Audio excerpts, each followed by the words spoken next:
안녕하십니까. 오늘은 제6과 원인 모를 저주라는 제목으로 교과를 진행해 보겠습니다. 제6과의 제목이 원인 모를 저주하고 이제 물음표가 붙었는데 제목부터 한번 이해해 보시죠. 왜 이런 제목이 붙었을까요? 지난주에 말씀드린 것처럼 이번 주 교과는 욥기 4장과 5장의 엘리바스의 연설이라고 그럴까요? 욥의 아주 고민스러운 탄식에 대한 엘리바스의 반응을 기록하고 있는 본문을 다룹니다. 이 제목은 엘리바스의 반응을 요약한 제목이죠. 욥기 3장에서 욥이 차라리 나지 않았었더라면 차라리 죽었으면 좋겠다라고 말하는 것에 대한 엘리바스의 반응. 원인이 없는 저주가 있겠냐? 욥 당신이 받는 저주가 정말 원인을 모르는 걸까? 이렇게 하는 엘리바스의 반응을 제목으로 붙여놓은 것이죠. 기억절입니다. 사람이 어찌 하나님보다 의롭겠느냐? 사람이 어찌 그 창조하신 이보다 깨끗하겠느냐? 이 구절은 히브리 문학의 가장 대표적인 특징이라고 그럴까요? 형식인 병행, 동의어 대꾸라고 그럽니다. parallelism이라고 그러죠. 그 동의어 대꾸로 구성되어 있죠. 사람이 어찌 하나님 그 창조하시니 의롭겠느냐 깨끗하겠느냐. 당연한 말씀이죠. 그런데 이 기억절의 구절이 기록되어 있는 욥기 4장 17절은 엘리바스의 말입니다. 자, 이런 제목으로 요일별 소재가 진행이 되어 갑니다. 자, 먼저 그것을 들어가기 전에 다시 한번 욥기의 구절을 살펴봅니다. 우리가 지난주에도 살펴보았습니다만은 욥기는 1장, 2장에 이제 산문, 어떤 그 사건이 진행되는 내러티브가 나오죠. 그다음에 4장 마지막 부분에서 42장 7절부터 욥기의 이야기의 마지막 내용들이 나오죠. 그 사이는 모두 다 대화입니다. 그 대화의 큰 내용이 사람과의 대화와 하나님과의 대화로 이루어져 있는데 사람과의 대화가 욥의 세 친구와의 대화죠.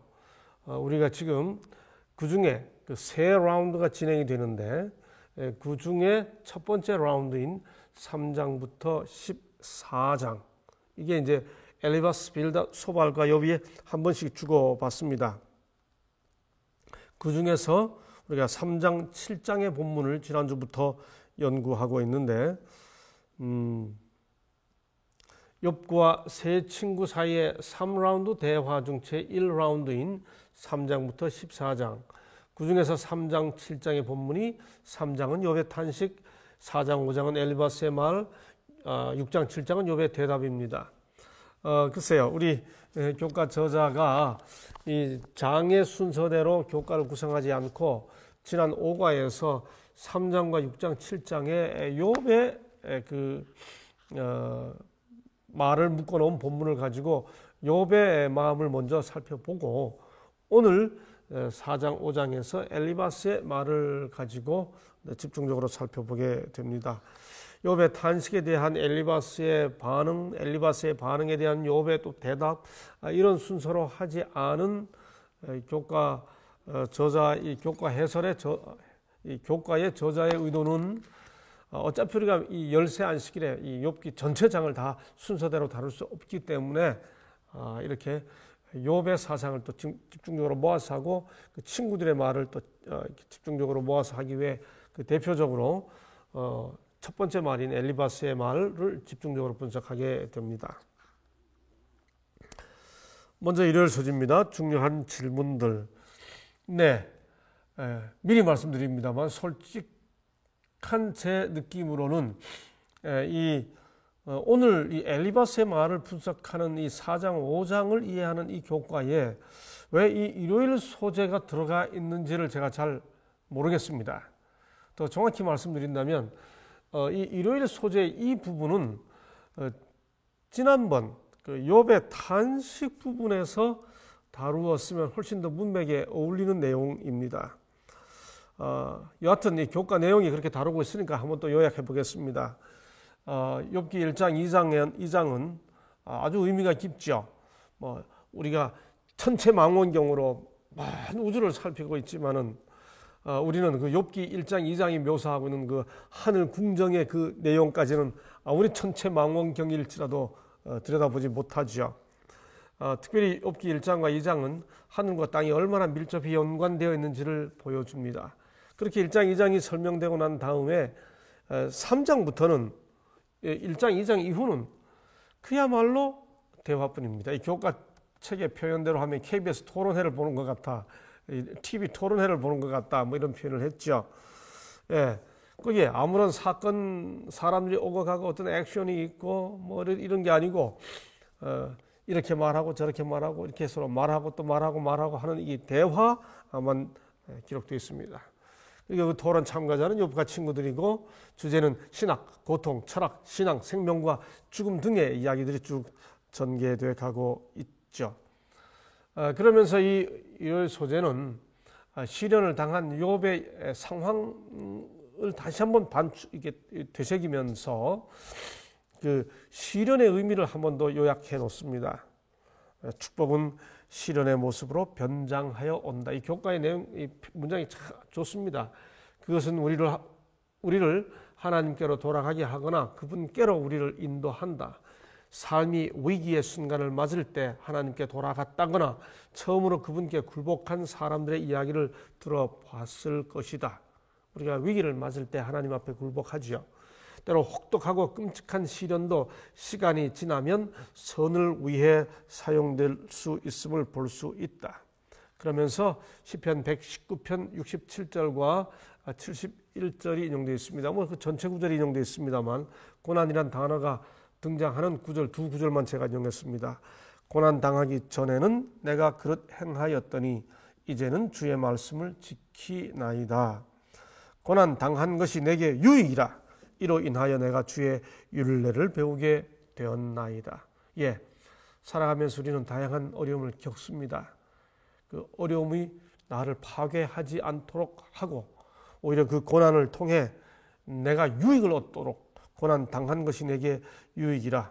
이로 인하여 내가 주의 율례를 배우게 되었나이다. 라고 하는 고백을 시인처럼 할 수 있어야 되겠죠.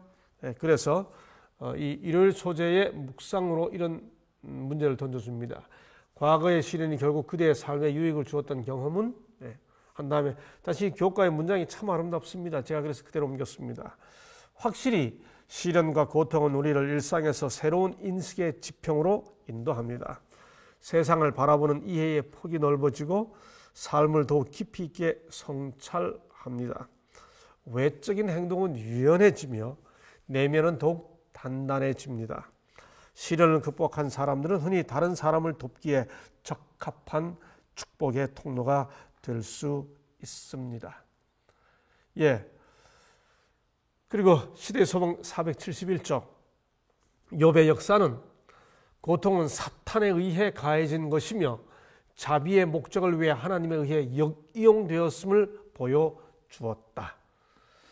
예, 그러니 시련을 당하는 그 욥의 의미, 욥의 시련에 대해 너가 저주받는 게 원인이 없겠냐라고 물었던 엘리바스의 그 장에서 이 시련의 의미를 다루기보다는 지난주에 다루는 것이 훨씬 더 의미 있지 않았겠습니까? 자, 이게 여하튼 이 즈음에서 이 시련의 의미를 이렇게 한번 정리하고 그 다음 이제 월요일 소재부터 욥의 탄식에 대한 엘리바스의 반응 문제를 집중적으로 다루도록 하겠습니다. 예, 언제 무죄한 이들이 망했던가? 우리는 이것을 이해하기 위해 이제 이 욥의 탄식에 대한 욥의 친구들의 그 반응이 이제 욥기의 중심 부분을 이루고 있는데 그걸 이해하기 위해 지난주에도 살펴봤던 욥의 세 친구들에 대해 잠깐 좀 정리하고 지나가도록 하겠습니다. 욥이 아프다는 소식을 듣고 욥의 세 친구 대만 사람 엘리바스와 수아 사람 빌닷과 나아마 사람 소발이 오지요. 멀리서 보고 오히려 친구 욥을 도대체 알아보기 어려울 만큼 힘든 것을 보고 일제히 소리 질러 울며 울며 자기의 겉옷을 찢고 하늘을 향하여 티끌을 날려 자기 머리에 뿌리고 7일 7야를 그와 함께 땅에 앉았으나 욥의 곤고함을 심함을 보는 거로 그에게 한 말도 하는 자가 없었더라. 여러분, 여기 욥의 친구들이 찾아와서 처음에 말하지 않았습니다. 무려 7일 동안이나 그들은 아무 말 못하고, 욥이 너무 심각하니까 아무 말 못하고 바라보고만 앉아 있었습니다. 이 7일은 굉장히 의미가 있습니다. 이 창세기 50장 10절에 보면 요셉이 그 부친이 사망했을 때 그 애곡했던 기간이 7일입니다. 또 사울이 죽었을 때 길르앗 야베스 사람들이 그 사울을 위해 장사 지내면서 보냈던 기간도 이 사무엘상 31장에 보면 13절에 보면 그 7일입니다. 그러므로 여기 욥을 위해 이들이 7일 동안 7일 7야를 함께 앉아서 있으면서 아무 말 안 했다고 하는 것은 욥의 상태가 욥의 그 고난을 보고 이들이 정말 할 수 있는 마치 사람이 죽을 때 했던 것처럼 최선을 다해 그 위로를 표하고 있는 거지요. 그리고 그 기간 동안 아무 말 하지 않았습니다. 계속 아무 말 하지 않았더라면 또 좋았겠다 싶은 거죠.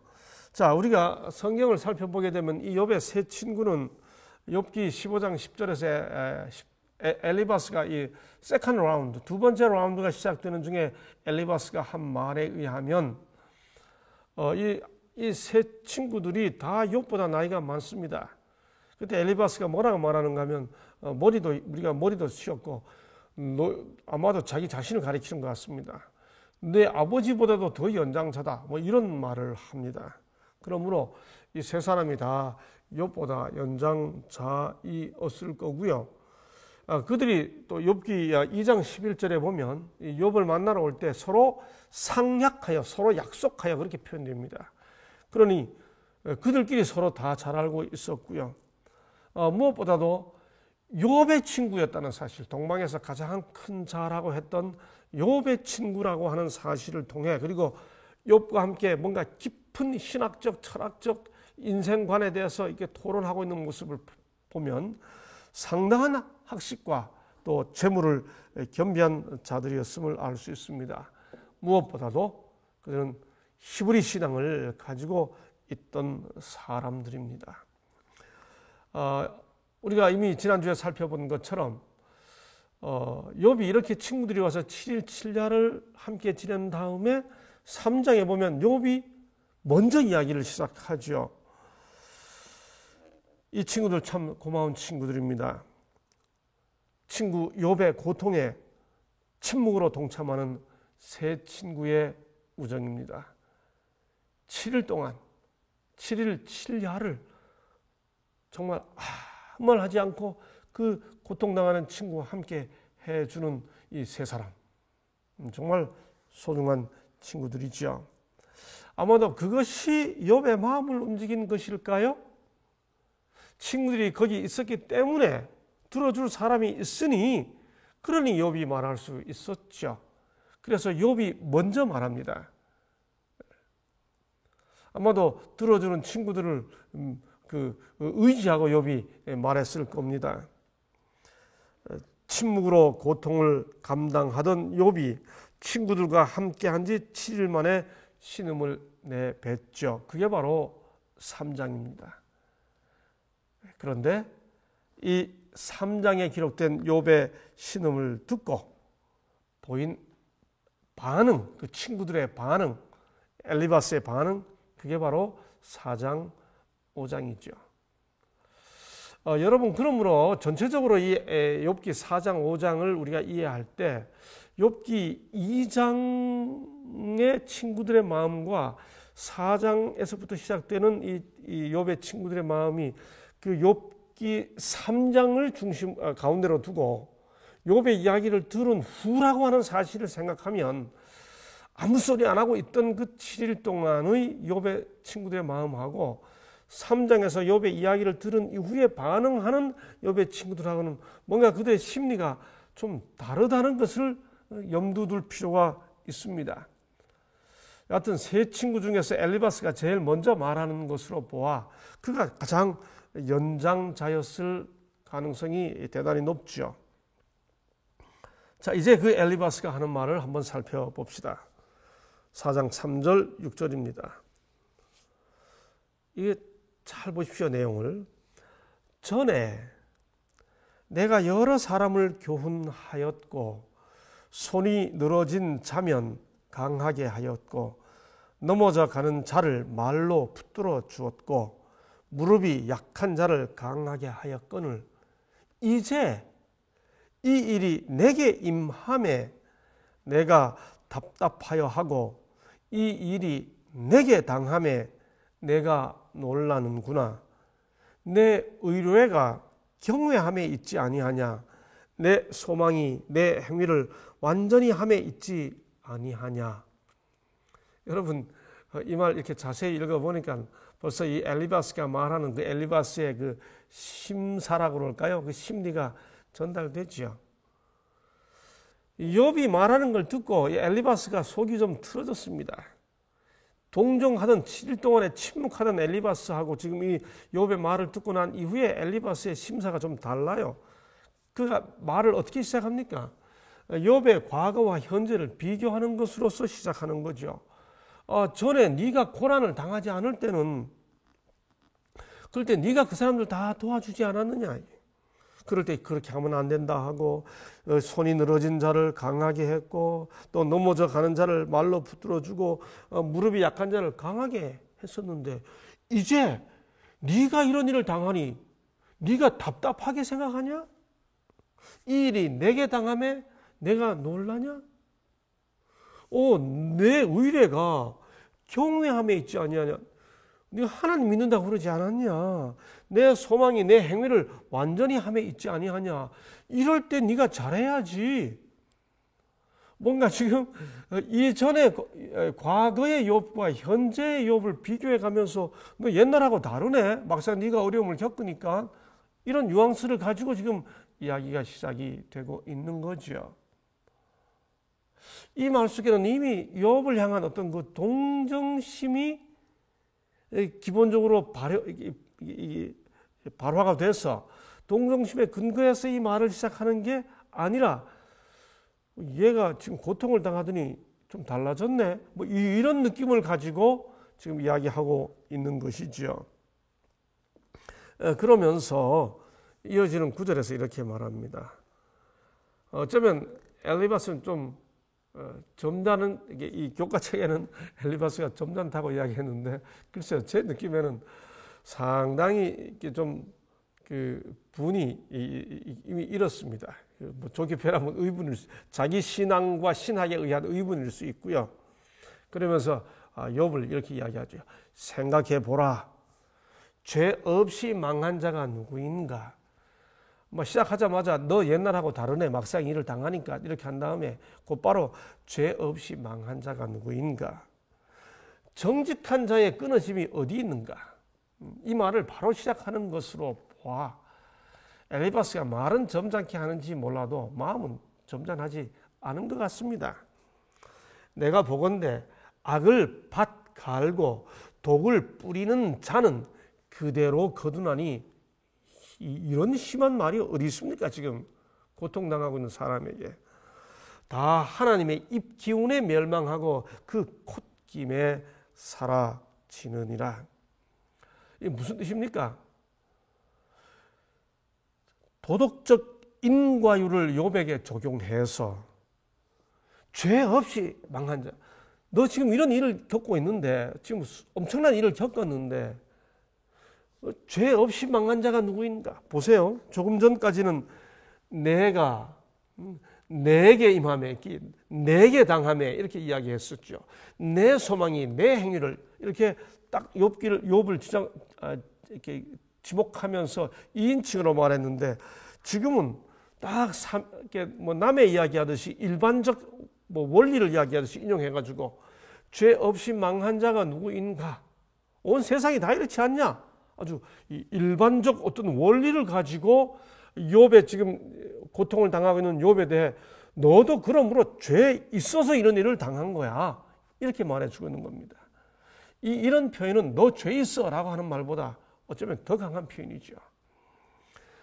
정직한 자의 끊어짐이 어디 있는가? 지금 끊어졌다는 거죠.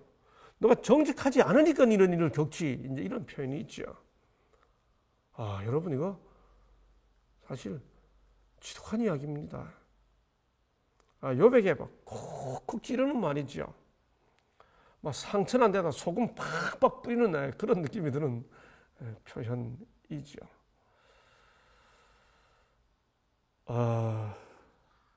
그렇게 한 다음에 엘리바스가 어느 정도 지독하게 말하는지 아세요? 그 다음 구절에 보면 기가 막힙니다. 근데 여하튼 7절과 9절에 나타나 있는 이 엘리바스의 이 말을 지배하는 일반적인 그 사상은 신상필벌. 뭘 잘못했으니까 반드시 벌 받은 거야. 인과응보. 다 네가 뭔가를 잘못했기 때문에 그 잘못의 결과로 이런 보응을 받는 거지. 신상필벌, 인과응보. 아주 이 사상으로 이 욥을 압박해 들어가는 것입니다. 그렇게 말한 다음에 이 엘리바스가 자기의 그런 판단을 아주 확증하기 위해 욥을 꼼짝 못하게 만들도록 하기 위해 아주 특별한 그가 경험한 종교적 경험을 이야기합니다. 아주 냉소죠. 아주 비아냥 정신이 포함되어 있는 거죠. 조금 전에 제가 표현했던 것처럼 상처에 소금 뿌리기죠. 여러분, 잔인하죠? 느낌이. 우리 교과책 82쪽에 보면 이런 설명이 나옵니다. 만약 슬픔 치료에 관한 첫 장에 엘리바스가 등장한다면 그 장의 제목은 슬픈 영혼에게 해서는 안 될 말이 좋을 것 같아. 엘리바스가 하는 말이 정말 슬픈 영혼에게 해서는 안 될 말인 것 같아. 물론 그가 욥을 동정한 것은 분명하지만 그 동정이 너무 멀리 갔다. 글쎄요. 제 생각에는 적어도 4, 5장에 왔을 때 엘리바스는 동정해서 찾아오고 7일 동안 침묵했던 엘리바스와는 다른 심사를 가진 엘리바스 같습니다. 욥의 탄식을 들으면서 그가 가지고 있는 신앙과 신학에 의해 엘리바스의 심사가 매우 뒤틀어진 그런 마음으로 욥에게 반응하는 것 같습니다. 또 엘리바스에게는 신학적인 순수성이 그런 마음으로 하고 있는 엘리바스의 신학적 변증이 글쎄요, 제 생각에는 순수하게 보이지는 않습니다. 인간에 대한 아주 냉정함만 도드라져 있는 것처럼 보이죠. 정말 동정했을까요? 아니면 욥의 대답을 들으면서 그의 신학이 그의 마음을 차갑게 만들었을까요? 그런 의미에서 그의 신학은 과연 순수했을까요? 모르겠습니다. 저는 이 교과의 이 사장에 대한 이런 설명에는 저로서는 언뜻 함께 이해를 같이 하기가 쉽지는 않습니다. 엘리바스의 말 속에서 욥을 향한 동정을 느끼기는 쉽지 않기 때문에 그렇습니다. 그러면서 하던 큰 맥락으로는 엘리바스를 좀 변호하는 부분이지만은 큰 맥락에서 엘리바스가 지금 말을 뭔가 잘못하고 있다는 것에 대해서는 이 교과도 물론 같은 이해를 하고 있는 거죠. 그러면서 이렇게 말하죠.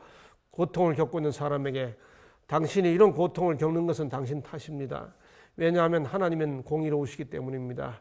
아직 악인만 이런 고통을 겪습니다. 이렇게 말하면 안 되지요. 동정했지만 너무 멀리 나갔다가 아니라 제가 보기엔 동정을 안 한 것 같습니다. 속도 위반으로 가족을 잃은 운전자에게 당신이 속도를 위반한 죄 때문에 하나님이 벌을 주신 겁니다. 이렇게 말하면 안 되죠.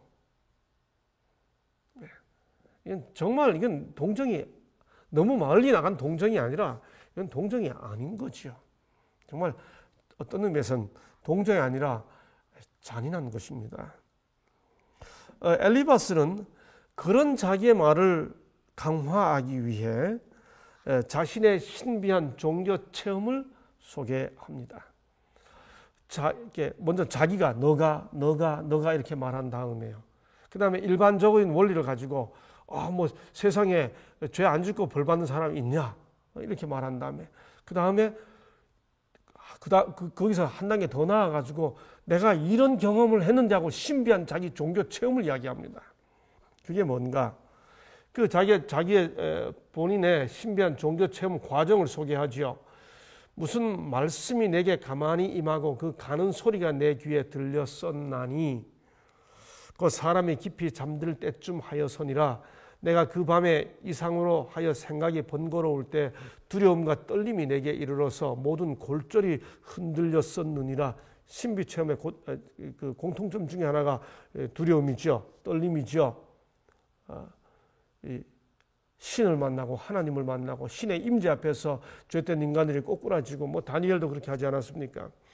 그때 영이 내 앞으로 지나매 내 몸에 털이 쭈뼛하였었느니라. 그 영이 서는데 그 형상을 분변치는 못하여도 오직 한 형상이 내 눈앞에 있었느니라. 욥에 대한 자기의 느낌을 이야기한다 하면서 내가 한 영의 임재를 체험했다는 겁니다. 우리가 고통당하는 누군가에게, 어려운 처지에 있는 누군가에게, 지금 정신적으로 육체적으로 많은 어려움을 겪고 있는 누군가에게 그 사람이 뭔가 이게 잘못됐다고 하는 사실을 말해주기 위해 내가 어젯밤에 기도했는데 어떤 영이 나한테 역사하는 것 같더라고. 이렇게 표현하면서 자기가 하는 말로 그 사람이 그런 고통을 겪을 수밖에 없었던 것을 이렇게 어떤 영적인 본능을 실어가지고 이야기하는 그런 방식입니다. 그러면서 하는 그 내용이 뭐죠? 그때 내가 조용한 중에 목소리를 들으니 이르기를 인생이 어찌 하나님보다 의롭겠느냐? 사람이 어찌 그 창조하신 이보다 성결하겠느냐? 여러분 이거 너무나 좋은 말씀이죠. 너무나 당연한 말씀이죠. 하나님은 그 종이라도 오히려 믿지 아니하시며 그 사자라도 미련하다 하시나니 하물며 흙집에 살며 티끌로 털을 삼고 하루살이에게라도 눌려 죽을 자이겠느냐. 무슨 말씀이? 천사들에게도 미련하다 할 수 있는 하나님이 심지어 인간에게 어떻게 하겠느냐. 인간이 그런 뜻입니다. 조석 사이에 멸한 바 되며 영원히 망하되 생각하는 자가 없으리라. 장막주를 그들에게서 뽑지 아니하겠느냐. 그들이 죽나니 지혜가 없느니라. 여러분 지금 엘리바스가 이 말을 왜 욥에게 했나요? 욥이 자기가 언제 나는 하나님보다 더 의롭다, 나는 하나님보다 더 성결하겠다, 욥기 3장에서 욥이 그런 말 안 했습니다. 너무 고통스러우니까 자기 생일을 저주하면서 차라리 내가 죽었으면 좋겠다, 안 태어났으면 좋았겠다. 그 말이 그래 가면서도 계속 하나님에 대한 그 신뢰를 붙잡고 그런 고통을 표현한 것이거든요. 그 말 자체는 원망으로 들릴 수 있습니다. 불만으로 들릴 수 있어요. 불평으로 들릴 수 있어요. 그러나 그것은 인간이 고통 중에 내뱉는 정말 신음의 소리거든요. 그렇게 말했을 뿐인데 엘리바스는 마치 욥의 생각을 다 읽은 것처럼 너 이런 뜻으로 말했지 하는 식으로 딱 아주 처음에는 일반화시키고 그 다음에는 하나님께서 말이야 영으로 임재해가지고 나한테 말씀하시기를 사람이 어찌 인생이 어찌 하나님보다 의롭겠느냐, 사람이 어찌 그 창조하신 이보다 성결하겠느냐라고 말했다고. 본인의 신비 체험을 근거로 이렇게 딱 적용해서 욥을 마치 이걸 거절하면 막 이 본인이 뭐 하나님께 저항하는 것처럼 느끼게끔 이렇게 이야기하고 있는 것이죠. 예, 엘리바스의 환상은 대단히 건전한 신학처럼 보입니다. 그 내용은. 그런데 우리 과정책의 설명처럼 욥은 자신이 하나님보다 의롭다고 말한 것이 아니고 자신이 얼마나 불행하게 큰 고통을 겪고 있는지를 말했을 뿐입니다. 그런데 엘리바스의 변증의 내용은 뭐예요? 하나님은 공의로우시고 불행은 악인에게 임하는 법이기 때문에 욥은 분명히 그가 겪고 있는 것을 당할 만한 일을 저질렀고 따라서 욥의 토론은 합당하지 않다는 식으로 이야기하는 거죠. 네가 하나님보다 더 의롭다고 말하는 것처럼 그렇게 욥을 다시 재해석해주고 있는 것이죠. 예, 이런 엘리바스의 반응과 설명은 기본적으로 5장까지 그대로 이어져 갑니다. 그러면서 이렇게 말합니다. 부르짖어 보아라. 부르짖어 보아라. 내게 응답할 자가 있겠느냐. 거룩한 자 중에 내가 누구에게로 향하겠느냐. 무슨 말입니까? 너 지금 다시 이제 2인칭으로 돌아와서 욥에다 딱 대고 이야기하는 거죠. 다시 한번 이 엘리바스의 화법을 잘 이해할 필요가 있습니다. 처음에 너에게 했다가 이런 법, 세상이 이런 법이야 하고 신상필벌과 인과응보의 원리를 이야기하고 그다음에 하나님께서 나에게 밤중에 임하셔가지고 말씀해 주시기를 하고 막 이야기하고 그러다가 다시 또 너에게 내게 응답 이 신성하신 이에게 응답할 자가 없다. 너 완전히 끊겼어. 여러분 이거 좀 심하게 표현하면 정말 잔인한 확인사살입니다. 이미 고통을 겪고 있는 그래서 그 안에까지 하나님을 저주하고 죽으라고 고통을 겪고 힘들어하는 욥에게 참 불쌍하다고 아무 소리 안 하고 7일 동안 같이 해줄 때 그렇게 동정 가능하게 했던 이 사람이 욥이 힘들어 하고 고통을 차라리 안 태어났으면 하고 고통을 표현하고 나니까 그게 그 말 듣고 마음이 뒤틀어져가지고 욥에게 이 고통 중에 이 지가 뭔가 죄를 지어가지고 이런 일을 당하는데 지금 그거 인정 안 하고 지금 무슨 소리 하고 있는 거야 하면서 아주 욥에게 확인사살하듯이 이렇게 말하고 있는 거죠. 분노가 미련한 자를 죽이고 화내지 마라 이겁니다. 너 지금 화낼 때냐? 시기가 어리석은 자를 멸하느니라. 지금 욥에게 하는 말입니다. 내가 미련한 자의 뿌리 박는 것을 보고 그 집을 당장에 저주하였으노라. 너 지금 미련하다 이겁니다. 그 자식들은 평안한 데서 멀리 떠나고 지금 이게 무슨 말입니까? 자식을 잃은 욥에게 하는 말이죠. 성문에서 눌리나 구하는 자가 없으며 집이 석가래가 무너져서 죽은 욥에게 하는 이야기죠. 그 추수한 것은 줄인 자가 먹되 재산 다 날아갔습니다. 가시나무 가운데 있는 것도 빼앗으며 올무가 그의 재산을 향하여 입을 벌리느니라. 자식 잃고 재산 잃은 욥에게 지금 그걸 적용해가지고 부르짖어 보아라. 내게 응답할 자가 누가 있겠느냐. 여러분 어떻게 이렇게 말할 수 있습니까? 이게 지금 여기에 어떤 동정심이 너무 멀리 나간 것일까요?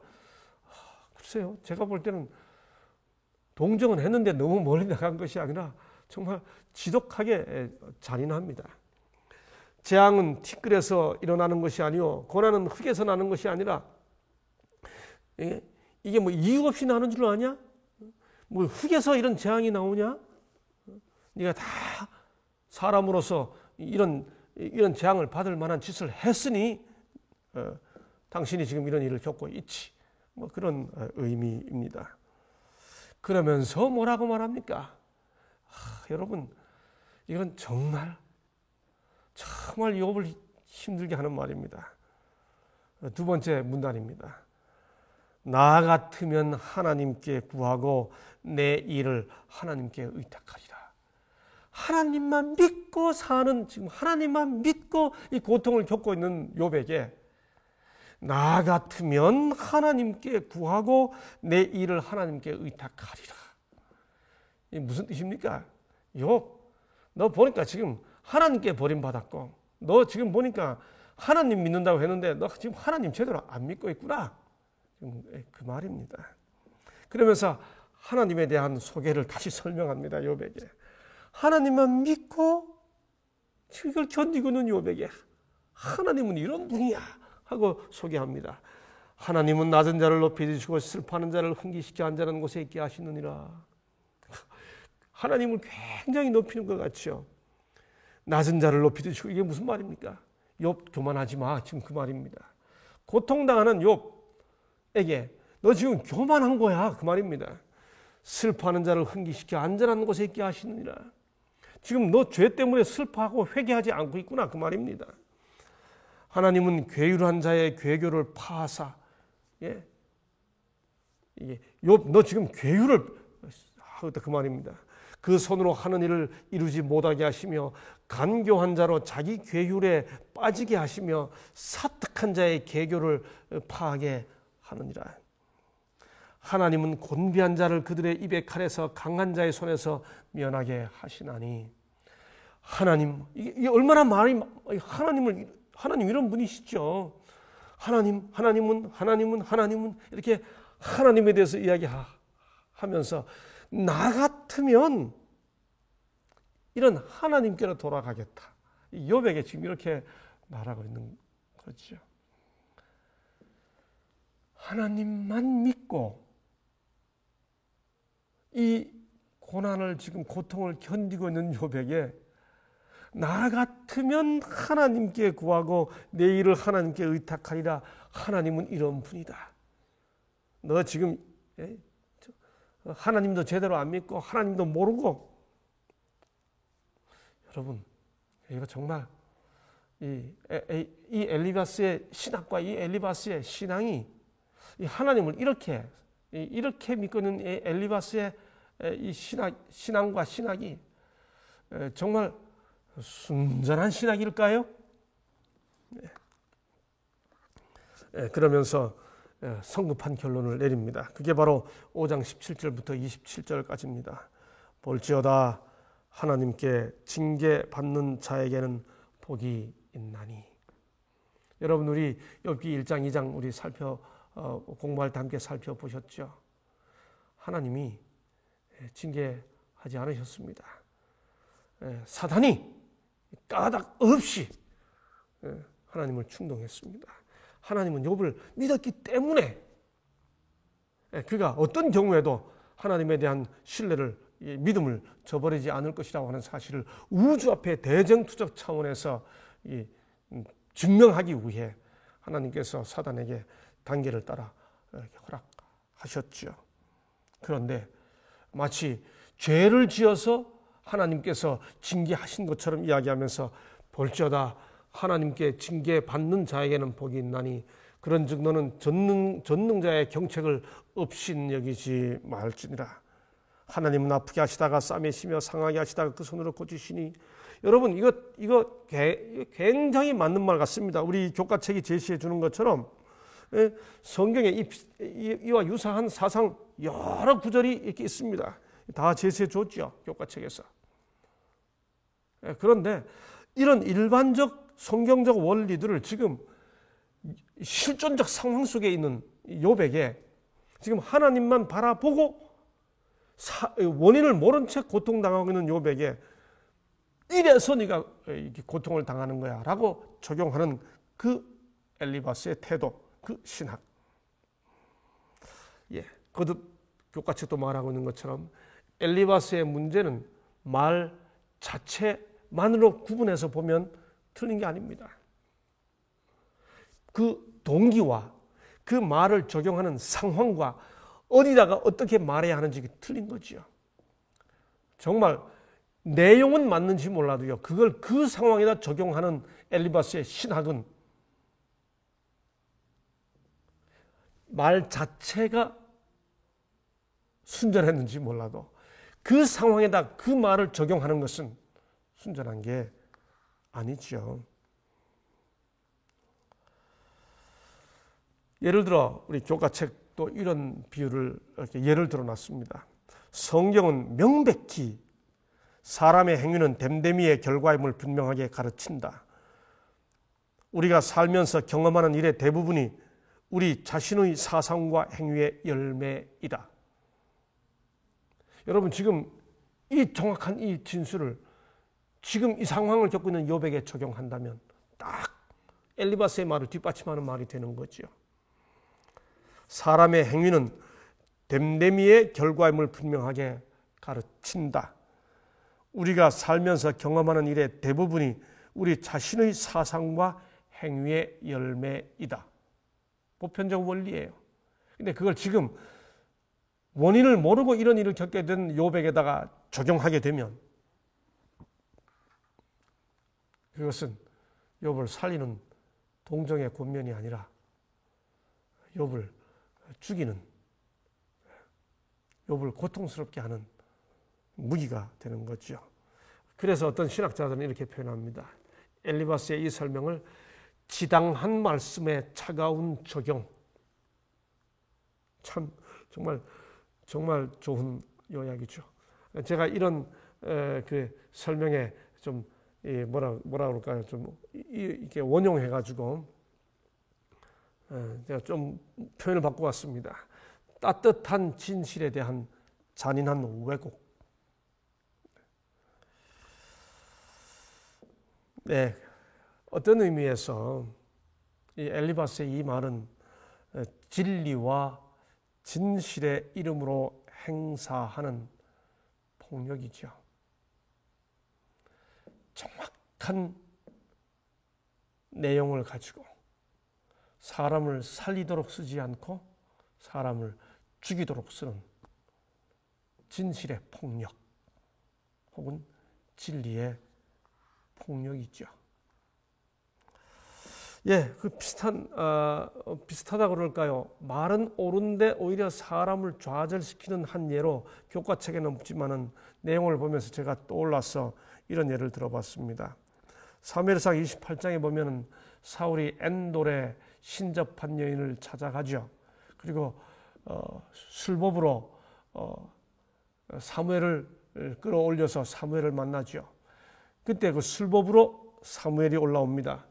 본문에 보면 사무엘이 사울에게 이르되라고 말합니다. 이 사무엘이 진짜 사무엘일 수 없는 것은 다시 설명할 필요도 없죠.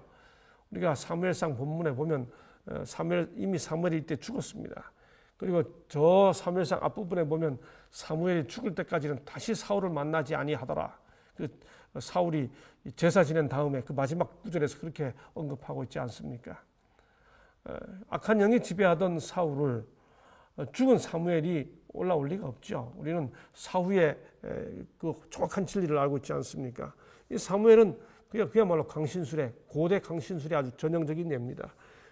제가 이 구절을 인용한 이유는 이게 강신술에 의한 사무엘로 변장한 사단이 하고 있는 말입니다. 사무엘이 사울에게 이르되 내가 어찌하여 나를 불러 올려서 나로 분욕케 하느냐? 내가 여호와의 목소리를 순종치 아니하고 그의 진노를 아말렉에게 쏟지 아니하였으므로 여호와께서 오늘날 이 일을 내게 행하셨고 여호와께서 이스라엘을 너와 함께 블레셋 사람의 손에 붙이시리니 내일 너와 내 아들들이 나와 함께 있으리라. 무슨 말이에요? 죽으리라 그 말입니다. 죽은 사무엘이 올라와서 하는 말이니까 여호와께서 또 이스라엘 군대를 블레셋 사람의 손에 붙이시리라. 우리 학생들이 종종 이거 묻습니다. 저한테 어떻게 사단이 올라와서 강신술로 불려 올려온 사무엘의 모습으로 변장한 사단이 어떻게 이렇게 사울의 운명에 대해 정확한 예언을 하고 이 예언대로 사울이 그 다음 그렇게 되느냐라는 질문을 합니다. 여러분, 말은 맞아요. 이 예언대로 그대로 되죠. 이 말대로. 근데 이게 왜 사단입니까? 이지 와이시 기가 막힌 설명을 했습니다. 여기 선지자 왕 676쪽에 보면 사단은 궁지에 빠진 사울을 향하여 그의 죄의 흉악함과 용서받을 가망이 없음을 나타내어 그로 자포자기에 빠지게 하였다. 그의 용기를 꺾고 그의 판단을 혼란시키고 그로 절망과 자멸에 빠지게 하기 위하여 그보다 더 좋은 방법은 없었다. 말의 내용이 틀려서가 아니라 사울로 하여금 자포자기에 빠지게 한 그 정신이 사단이 했다는 증거라는 거죠. 여러분, 그러므로 내용이 옳다고 바른 신학이 아닙니다. 그 내용이 담고 있는 정신을 어떻게 하나님의 사랑의 품성을 드러내는 방법으로 적용해서 하느냐가까지 다 이루어질 때 그게 바른 신학인 거죠. 우리가 흔히 하는 말로 사실과 현실과 진실은 다르다고 말하지 않습니까? 예, 욥은 의로운 사람이에요. 그게 사실입니다. 그런데 현실은 뭔가요? 고통을 겪고 있어요. 영어로 하면 fact, reality, truth 뭐 이렇게 말할 수 있을 겁니다. 사실은 욥은 하나님도 인정하시는 의로운 사람이에요. 그런데 현실은 고난을 당하고 있습니다. 그런데 그렇게 된 그 진실은 우리 저 하늘에서 이루어진 내용입니다. 우리는 정말 그 마음속에서 일어나고 인간의 동기까지 보시는 그 진실의 측면을 거슬러 올라가기가 쉽지 않죠. 그래서 이 삶 속에서 드러난 고통받는 현실만 보고 이야기하면 안 되고, 그가 참으로 의롭다는 그 사실까지는 파악해야 되고, 그런 그가 고통을 겪게 된다는 그 진실은 욥기 1장과 2장 읽어보면서 우리가 이해해야, 하나님의 영역인 인간의 동기에 관한 부분들, 우리가 진실까지 우리가 보도록 정말 조심해야 되지 않습니까? 예, 이 욥기 4장 5장에 기록되어 있는 이 장면들을 설명하는 우리 이지 와이트의 그 설명들을 한번 다 모아봤습니다. 다른 사람들을 그 내용과 통하는 이제 권면들이죠. 다른 사람들을 정죄하거나 비판하는 자들은 그들 스스로 죄가 있음을 공표하는 것이다. 왜냐하면 그들도 똑같은 짓을 하기 때문이다. 다른 사람들을 정죄함으로써 그들은 자기 자신에게 유죄를 선고하고 있다. 산상본 124조. 교회는 결점이 있다. 그러므로 엄중한 책망과 징계를 받을 필요가 있었다. 그러나 하나님께서 보내야 할 필요가 있다고 보시는 책망의 말씀은 항상 부드러운 사랑으로, 그리고 참여하는 모든 신도들에 대한 화평의 약속과 함께, 예수님의 모든 책망에는 항상 눈물이 서려 있었다고 말하잖아요. 우리가 반드시 생각해야 되겠습니다. 우리들 중에는 어떤 분들, 우리들 중에 어떤 분들은 이 책망하는 것을 본인의 미션으로 생각하는 분들이 간혹 있는 것 같습니다.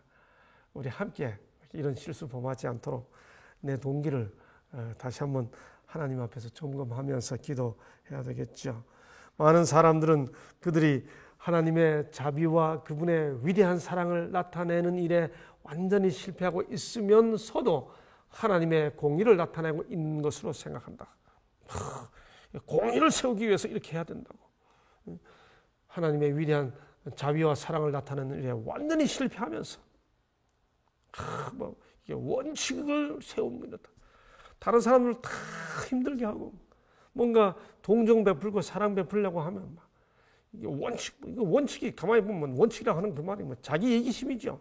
자기 고집이죠. 자기 교만이죠. 어떤 면에서 보면 그런 모습으로 그걸 하나님의 공의와 원칙이라는 이름으로 이렇게 정말 하나님에 대해서 대장투가 하나님은 사랑이시다로 시작해서 하나님은 사랑이시다로만 마치는데, 이 사랑의 하나님을 곡해하게 만들 만큼 하면서 이 공의를 이야기하면 안 되지요.